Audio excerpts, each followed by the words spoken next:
बघा, महाराष्ट्राची स्वाभिमान गुजरातच्या चरणी गहाण ठेवून महाराष्ट्राच्या अस्मितेला धुळीस मिळवून या सरकारने 2.5 वर्ष जो कारभार केला त्याचा बदला घेण्याची वेळ आता मतदारांना ती संधी ही मतदारांना आता आलेली आहे। आणि या महाराष्ट्राला उद्ध्वस्त करणाऱ्यांचा, महाराष्ट्राच्या स्वाभिमान असलेल्या छत्रपती शिवरायांचा पुतळ्यामध्ये कमिशन खाणाऱ्यांचा बदला घेण्याची वेळ महाराष्ट्रातील मतदारावर आली आहे आणि तो बदला नक्की मतदार घेतील हा आम्हाला विश्वास आहे। महाराष्ट्रामध्ये महायुतीचं सरकार आल्यापासून महाराष्ट्राची अधोगती झाली आहे। गुजरातला पुढे नेऊन महाराष्ट्राला मागे नेण्याचं पाप महायुती सरकारने केलेलं आहे।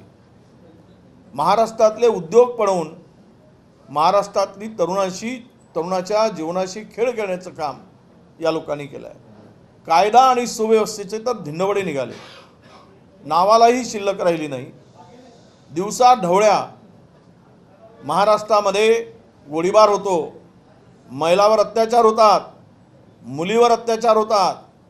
गृहमंत्र्याच्या जिल्ह्यामध्ये 6 महिन्याच्या आत 157 महिलावर रेप होतो, मुलीवर रेप होतो। हे मी नाही म्हणत, हे यामध्ये आम्ही माहितीच्या अधिकारात आलेल्या माहितीतूनही उघड झालेला आहे। याचा अर्थ असा, हे सरकार चालवण्याच्या लायकीचे होते का? महाराष्ट्रातील शेतकरी 7 शेतकरी रोज आत्महत्या करतात। महाराष्ट्रामध्ये कायदा सुव्यवस्था नाही, शेतकऱ्यांच्या मालाला भाव नाही। कालच मराठवाड्यामध्ये एका व्यापाऱ्याला शेतकऱ्यांनी मारहाण केली, कारण हमीभावाच्या खाली 3,900 रुपयांनी बोली बोलली होती त्यांनी। सरकार मोदी येऊन गेलेत, नरेंद्र मोदी वर्धा जिल्ह्यात, आणि त्यांनी सांगितलं की शेतकऱ्याला आम्ही डबल भाव देतो आहोत। म्हणजे जुमलेबाजी किती करायची आणि देशाच्या पंतप्रधानांनी किती खोटं बोलायचं, याला सुद्धा मर्यादा या पंतप्रधानांनी ओलांडल्या आहेत। इतका खोटं बोलणारा कधी पंतप्रधान असू शकतो का? कारण 3,900 रुपये शेतकऱ्याला सोयाबीनला भाव मिळतो आणि ते डबल भाव मिळले म्हणून सांगतायत। हमी भाव हा 5,000, 5,200 आहे। हे असे अनेक विषय आहेत। महागाईने उच्चांक गाठला आहे, महिला सुरक्षित नाहीत, आणि निवडणूक आयोगाने कदाचित 10 दिवस त्यांना त्यासाठी दिलं असेल की उद्घाटन करा, जाहिराती करा, महाराष्ट्राची तिजोरी उद्ध्वस्त साफ करा, महाराष्ट्रात तिजोरीतून पैसा घेऊन स्वतःची पाठ तपटून घ्या, पानभर जाहिरात द्या। आता आम्ही तेलंगणा सरकारशी संपर्क केला, ती महालक्ष्मी योजना बंद झालेली नाही, ते यांना कोर्टात खिचणार आहेत। तर आम्ही बोललो त्यांच्याशी, गुजरात ही योजना पैसे 3-3 महिने मध्य प्रदेशात दिले जात नाही, ते छापायला लाज वाटते यांना, आणि फ्रंटवर सांगतात झारखंडमध्ये दिले नाहीत, तेलंगणामध्ये दिले नाहीत, कर्नाटकामध्ये दिले नाही म्हणून सांगताय। स्वतःचं पाप लपवण्यासाठी तुम्ही हे धंदे करताय। महाराष्ट्रामध्ये आज 2 लाख कोटीचे निविदेचे बिलं थकीत आहेत, अनेक विभागाचे, PWD, इरिगेशन, सगळे विभाग मिळून हॅमचे असतील 40,000 कोटी रुपये एकट्या PWDचे थांबलेले आहेत। आणि सर्व कंत्राटदार आत्ता कामावर बहिष्कार टाकून काम करत नाही। म्हणजे 2 लाख कोटी रुपये जर तुमचे कंत्राटांचे बिलं थांबले असतील तर पुढे काय होईल हे सांगता येणार नाही। तरतूद 50 कोटीची, मात्र टेंडर 3,000 कोटीचा। अशा प्रकारे महाराष्ट्राला उद्ध्वस्त करण्याचं पाप केलेलं आहे। सत्ताधारी पक्षातील नेत्यावर गोळीबार होतो, त्यांची हत्या होते, याचाच अर्थ राज्यात कायदा सुव्यवस्था राहिली काय हे गृहमंत्र्यांनी आणि महायुती सरकारने स्पष्ट केलं पाहिजे। अशा महाभ्रष्टाचारी 7 लाख कोटीचे टेंडर 2.5 वर्षामध्ये यांनी मॅनेज करून वाटलेत, अभाऊ वाटलेत। 550 एकर जमीन यांनी गुजरातच्या उद्योगपतीच्या घशात घातली। 550 कोटी 550 एकर जमीन 2.5 लाख कोटीची किंमत आहे त्यांची। सगळे भूखंड आमदारांनी त्यांच्या बगलबच्च्यांनी वाटून घेतलेत, ज्याची किंमत करोडो रुपये आहे। आणि हे सगळं होत असताना महाराष्ट्रातील जनता या संधीची वाट बघत होते की या नालायक सरकारला, नतभ्रष्ट सरकारला आम्ही सत्तेबाहेर कधी काढू। आणि तो दिवस आता जवळ आला आहे। म्हणून महाराष्ट्रातील जनता महाराष्ट्राच्या स्वाभिमानाची लढाई, महाराष्ट्र धर्माची लढाई ही जनता लढेल, हा आम्हाला विश्वास आहे। दुसरा सुद्धा महत्त्वाचा मुद्दा आहे की राज्यपाल नियुक्त आमदार जे आहेत, तुम्ही यादी गव्हर्नमेंट असताना ती परत पाठवली होती। आता या सरकारमार्फत एक नालायक राज्यपाल या राज्यात आला होता। तो केवळ राजकारण करायसाठी तो आलेला होता। त्याची टोपीचा रंग मी सांगणार नाही, पण त्याची नियत मी मात्र नक्की सांगेल। अशामुळे आम्ही दिलेली यादी थांबवली की राजकारणाशी संबंधित आहेत। आणि आत्ता घोषित केलेले लोक काय पुजारी आहेत, काय समाजसेवी आहेत, समाजसेवी आहेत, कोण आहेत ही? यांचा काय राजकारणाशी संबंध नाही। या राज्यपालांची यादी केली, आम्ही लढाई लढतो, 23 तारखेला त्याचा फैसला आहे। पण सरकारने मात्र न्यायालयाचा निर्णय, किती ठाम विश्वास आहे या सरकारला, तो निर्णय आमच्याच बाजूला येईल। म्हणजे न्यायालयसुद्धा निर्णय आधीच यांना कळतो का, यांना कळला आहे का, हा प्रश्न इथे निर्माण होतो। आणि म्हणून आचारसंहिता घोषित होण्याच्या 6 तास आधी, 4 तास आधी ही मंडळी त्यांची नियुक्ती करून घेत आहेत आणि त्यांचा शपथविधी घेत आहेत। म्हणजेच या राज्यामध्ये कायद्याने राज्य चालतो का, न्यायाने राज्य चालतो का, हा खरा प्रश्न इथे निर्माण झालेला आहे। आम्ही लढाई लढू, पुढेही लढू, आम्ही न्यायालयात जाऊ, परंतु निवडणूक आयोग तिथपर्यंत थांबलेला आहे की राज्यपालाची नियुक्ती करून टाका, मगच मी घोषणा करतो। हे त्या निवडणूक आयोगाला सांगायचं होतं का, किंवा त्यांच्या मनात असा काही हेतू होता का, हा खरा प्रश्न इथे उपस्थित होतो। म्हणून न्यायालयाचा निर्णय येणे अपेक्षित असताना किंवा पुढे असताना ही नियुक्ती म्हणजे असंविधानिक नियुक्ती आहे असं आम्ही मानतो। मंत्रालयामध्ये मुख्यमंत्री कार्यालयातील अनेक वरिष्ठ अधिकारी असतील किंवा अनेक मंत्र्यांच्या खासगी सचिवांनी जे आहे ते प्रायव्हेट इतर ग्रीन पोस्टवरती बदल्या करून घेतलेल्या आहेत। मुख्यतः असं जे होतं, खरं तर मुख्यमंत्री निवडणूक झाल्यानंतर नवीन सरकार गठन होतपर्यंत कधी आपला स्टाफ बदलू शकत नाही, बदलत नाही आत्तापर्यंतच्या इतिहासात। आणि नवीन त्यावेळेस काही वेळास त्यांना हंगामी मुख्यमंत्री म्हणूनही काम करावं लागतं। त्यामुळे नवीन सरकार होण्याच्या अगोदर, निवडणूक जाहीर होण्याच्या अगोदर जर या बदल्या झाल्या असतील तर मुख्यमंत्री आणि मुख्यमंत्री कार्यालयाने वाइंडअप सुरू केलेला आहे, हा त्याचा अर्थ आहे। म्हणजे त्यांना कळून चुकलं आहे म्हणून वाइंडअपचं काम केलेलं आहे। ये महाराष्ट्र की जनता इस चुनाव को इंतजार में थी, क्योंकि इस सरकार ने महाराष्ट्र के स्वाभिमान को गुजरात के चरणों में सर झुकाकर अर्पण किया था। ये सरकार महाराष्ट्र के नेता के भरोसे नहीं तो गुजरात के इंस्ट्रक्शन से काम करती थी, गुजरात के सूचना के अनुसार काम करती थी। इन लोगों ने जितने सारे उद्योग है पूरा गुजरात को देकर अपनी स्वामी निष्ठा सिद्ध की है।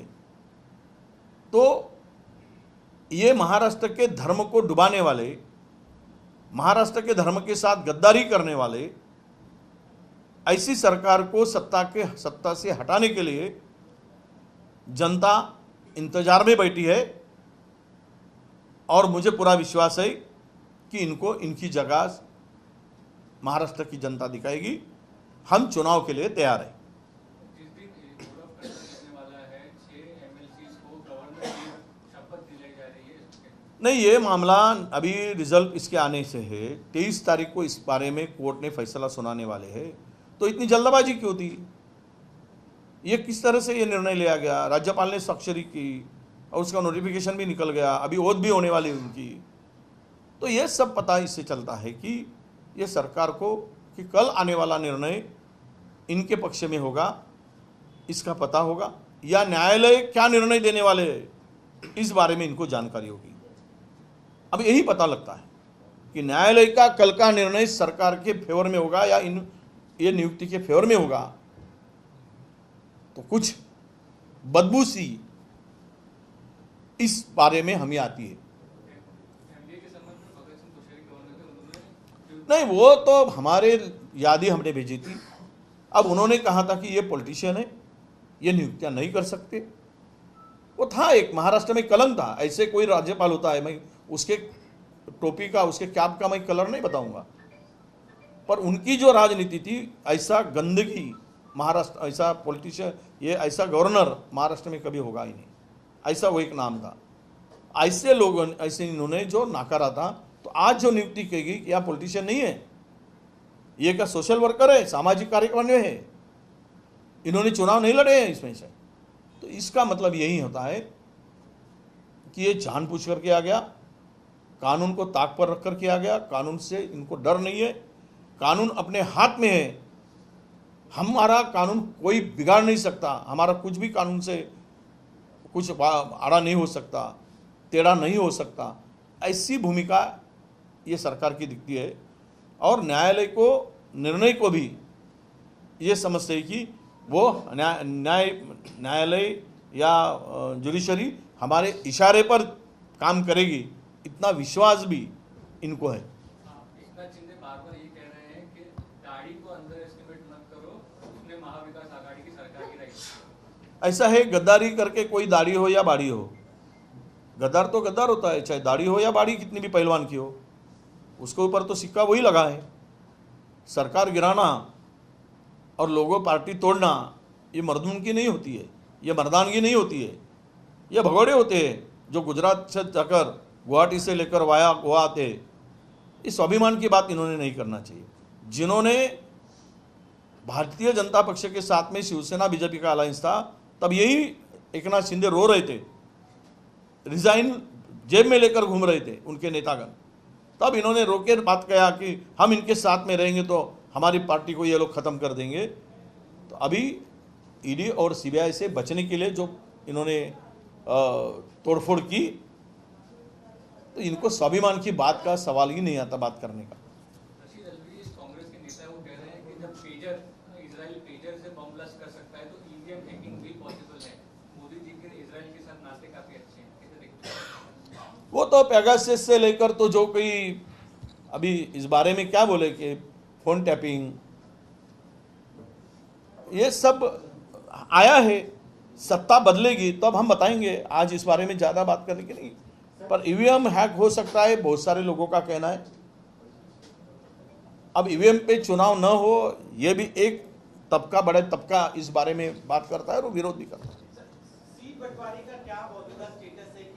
हमने 222 सीट फाइनल कर चुके हैं, बाकी बचे वाले कल फाइनल हो जाएंगे। मुंबई की कुछ विवादित सीटें और महाराष्ट्र में करीब 22 सीटें हैं। नहीं, 13 सीटें मुंबई में बीजेपी अपना शिवसेना उद्धव ठाकरे की फाइनल हुई है, 8 सीट कांग्रेस की हुई है, 1 सीट समाजवादी की फाइनल हो चुकी है, और बाकी 8 सीटों पर हम लोग चर्चा जारी है, और 6 सीट जो बाकी है वो बांटने के लिए कोई अड़चन नहीं। इसके अलावा मुस्लिम समाज लगातार मांग कर रहा है कि उन्हें प्रतिनिधित्व मिले, उसको लेकर आपने क्या इस पर? नहीं, निश्चित रूप से उनकी मांग जायज़ है, और उनको जहाँ पे जीतने की संभावना है वहाँ पे उनको चांस देना चाहिए। ये हमारा सबका एक साथ एक मत है।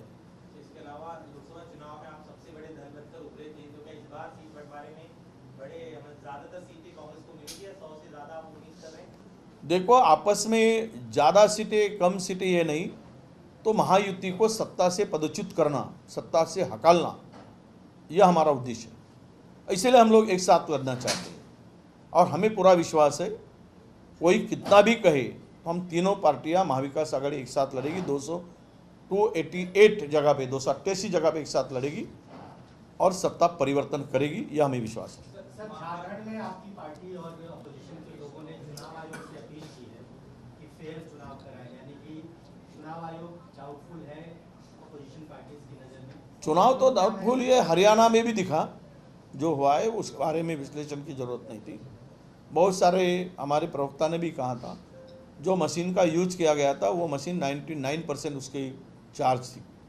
मशीन का सेल डाउन होना चाहिए, पर नहीं हुआ है। क्यों नहीं हुआ, इसका जवाब बैटरी का सेल जैसा होता है कि जो अपन बैटरी यूज़ करते हैं उसमें जो सेल डालते हैं, तो जितना जल्दी हो चलती है उतना तो डाउन होना है, पर ऐसे नहीं होता है कि 99% इतना चलने के बाद दिन भर। इसका जवाब उन्होंने इस बारे में विस्तृत जानकारी मीडिया को दे चुके। ये संशय तो है।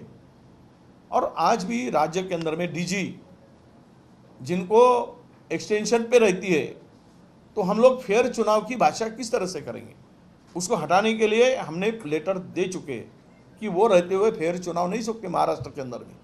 तो वहाँ तो झारखंड है, झारखंड की यंत्रणा जो लगा चुके हैं मोदी सरकार ने, सेंट्रल की पूरी यंत्रणा, तो इससे फेयर चुनाव की मांग करना जायज़ है, ऐसा मुझे लगता है। सर, इसके अलावा कल राहुल जी के साथ आप लोगों की बैठक हुई, किन मुद्दों पर चर्चा हुई, तो उस बारे में इसका बताया जाए। ये पूरा चुनाव को लेकर ही चर्चा हुई, राजनीति को लेकर चर्चा हुई, अलायंस को लेकर चर्चा हुई, और रीजन वाइज चर्चा हुई कि क्या रीजन में क्या स्थिति है और कितने सीटों का बंटवारा अभी तक फाइनल हुआ है, इस बारे में भी चर्चा हुई।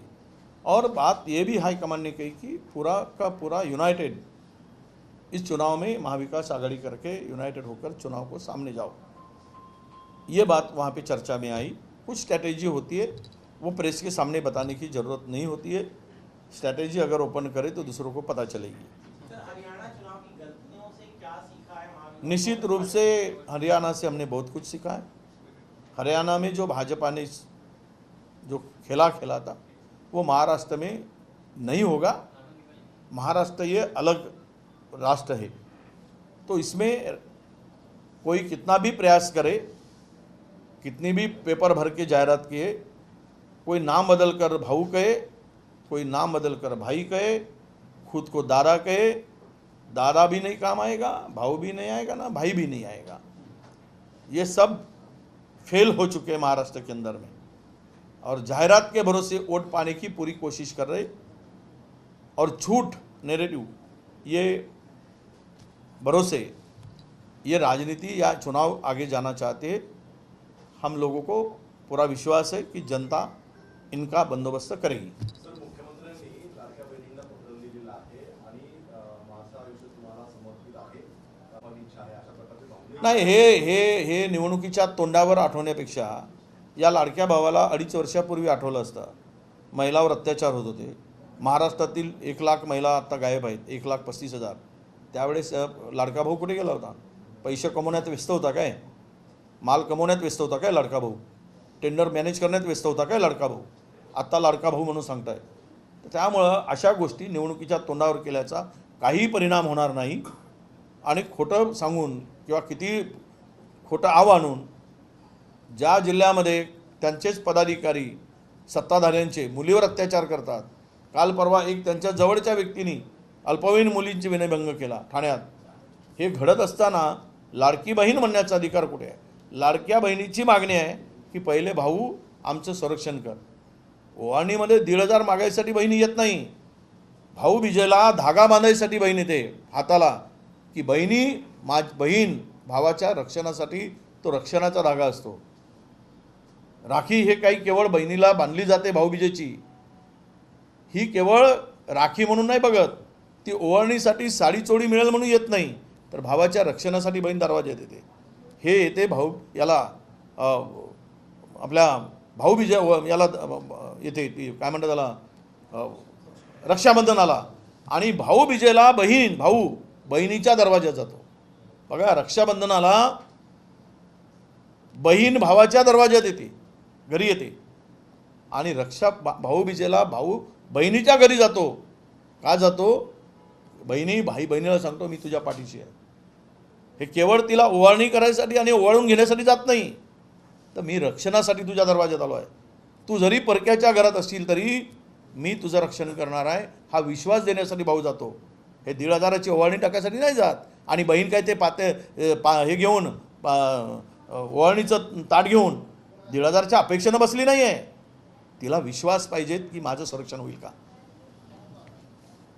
थँक्यू बाबा हो गया यार बहुत. शेवटचा प्रश्न याला शेवटचं होतं यांचा शेवटचा होता. एक हां कुठेतरी असं कळतंय की ठाकरेंचं म्हणणं असं आहे शिवसेनेचं की काँग्रेस मोठा भाऊ होणार नाही, समान जागा वाटप शिवसेना आणि काँग्रेसला आहे. ते आमचा वाद आम्ही संपवू. हा वाद नाहीच मुळात, पण आम्ही आमचा आपसात बसून ठरवू. कोण मोठा कोण छोटा हा नाही. आम्ही सगळे एकच भाऊ आणि सोबत मिळून महाविकास आघाडीचं सरकार पाहू.